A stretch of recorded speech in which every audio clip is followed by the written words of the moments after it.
Sa isang lugar na puno ng pangarap at oportunidad, pinili ni Police Cadet Christian Martin Dagupan Bumanglag na yakapin ang hamon ng buhay bilang hakbang patungo sa tagumpay.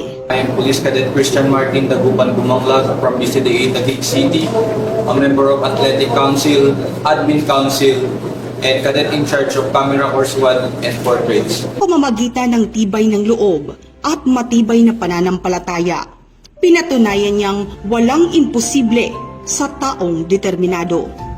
Bago pa man pumasok sa Philippine National Police Academy, si Christian ay isang medical student sa Far Eastern University, kumukuha ng kursong Bachelor of Science in Medical Laboratory Science. Ngunit sa gitna ng katahimikan ng kanyang dating landas, may tinig na tumatawag sa kanya, ang maging isang lingkod bayan. Pagpupulis ay hindi biro o hindi pansariling profesyon, kundi para sa inang bayan.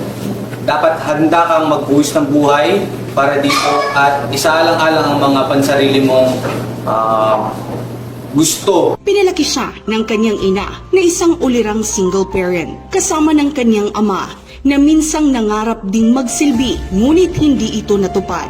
Sila ang naging inspirasyon niya, ang sakripisyo ng kanyang ina at ang pangarap ng kanyang ama ang nagsilbing gabay sa bawat hakbang na kanyang tinaha. Sa kanyang pagsabak bilang kadete, hinarap niya ang isang mabigat na pagsubok. Isa sa mga pinakamahirap na aking naalpasan ay yung aking pagka-turn back.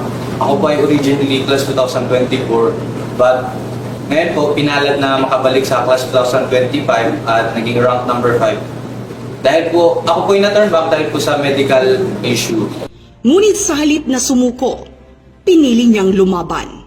Sa loob ng 4 na taon, hinubog siya ng Philippine National Police Academy. Hindi lamang sa pisikal at mental na aspeto, kundi maging sa karakter at prinsipyo. Dito niya tunay na naranasan ang kahalagahan ng disiplina, pagkakaisa at malasakit sa kapwa. Lahat ng bagay hindi dapat isinasawalang bahala, kundi pinapansin. At sa huli, gusto kong sabihin ay kahit anumang ibigay na trabaho o ibigay sa iyo, kailangan mo siyang tanggapin ng walang alinlangan at hindi kailangan ng kapalit. Ang bawat umaga ng masigasig na pagsasanay, bawat gabing ginugol sa pag-aaral at bawat araw ng sakripisyo ay nagtanim sa kanyang puso ng tunay na diwa ng serbisyo at liderato. Dahil sa buong determinasyon at pagpupursigi, nanguna siya sa klase sa larangan ng akademiko at taktikal. Ngayon na siya'y magtatapos, buo ang kanyang pangakong magsilbi sa bayan ng may dangal at integridad. Isa sa mga susunod niyang layunin ay ang magpatuloy ng pag-aaral ng Law and Public Administration bilang paghahanda sa kanyang pangarap na maging isang tunay na lingkod bayan, hindi lamang sa titulo, kundi sa gawa. Para sa kanya, ang to serve and protect ay hindi lamang panatang inuulit.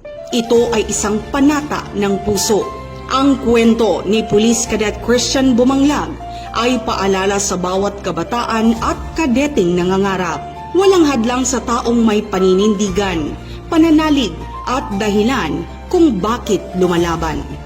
Mga kaibigan, siya si Police Cadet Christian Martin Dagupan Bumanglag, rank 5 ng PNPA Sinaglawin Class of 2025.